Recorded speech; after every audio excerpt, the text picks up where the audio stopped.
Let's start with behaviorism and where it fits in with an epistemological context.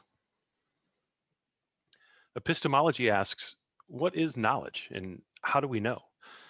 The two major epistemologies guiding our discussion today are objectivist and constructivist. The objectivist view believes a finite set of facts exists that either have or will be discovered, assumes that knowledge is absolute, and that teaching is merely the transfer of knowledge from one person to another. Constructivist epistemology, on the other hand, holds that knowledge is constructed through conversation, through interaction, and our own perceptions. The objectivist epistemology underlies the behaviorist learning theory, which leads to a belief that learning occurs passively by receiving and assimilating knowledge from others. Let's unpack behaviorism now. Although formalized learning has been a part of the human condition for a millennium, up until the 20th century, discussions regarding the subject were deeply rooted in philosophy and religion. There was no scientifically based explanation or understanding for how people learned. There was no learning theory, if you will.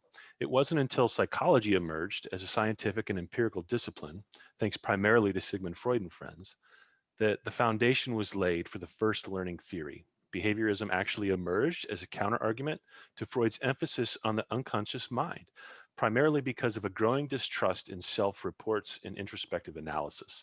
Behaviorist learning theory focuses only on that which can be observed. Using this approach, a researcher can introduce a stimulus and observe the response, determining what changes or doesn't change how a person will act. Behaviorists viewed the mind as a black box because they believed what was in the mind could not be studied and therefore irrelevant to the research. Because the mind cannot be taken into account, the emphasis was then placed on environmental stimulus and the researcher's ability to observe responses.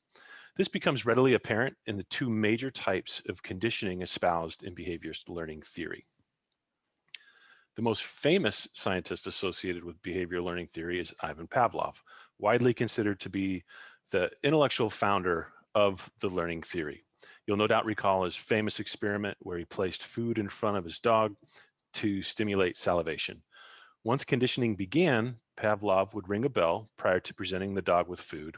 After conditioning was complete, the ringing bell was enough to make the dog salivate. Referred to as classical conditioning, Pavlov revealed a relationship that can be learned as a conditional reflex. This relationship is widely regarded as the first major theory of learning. It was replicatable, it was repeatable, which to the behaviorist made it real. Introduced by Frederick Skinner, operant or voluntary conditioning was brought about as an alternative to classical conditioning.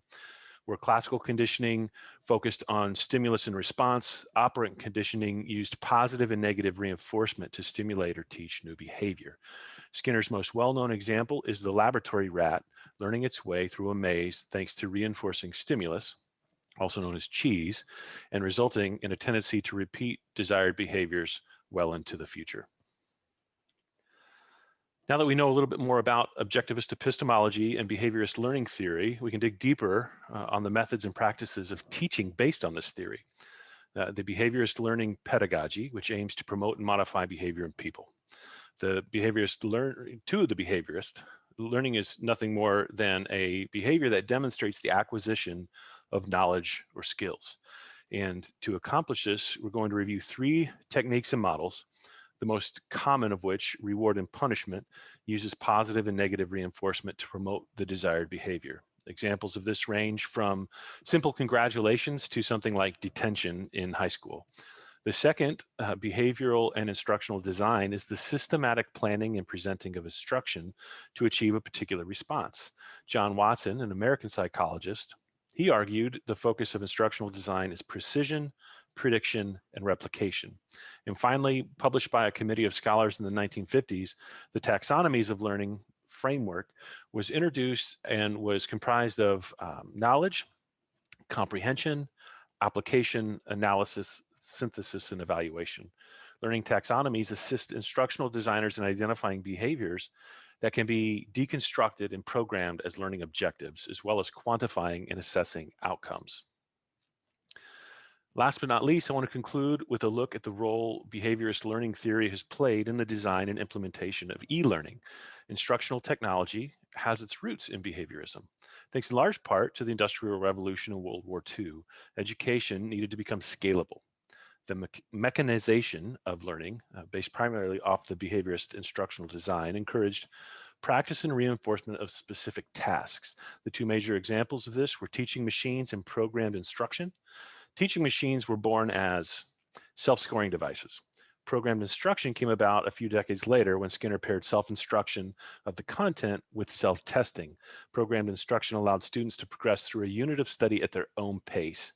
And finally, there's computer-assisted instruction, developed around the same time as programmed instruction, which was essentially a drill and practice approach to learning.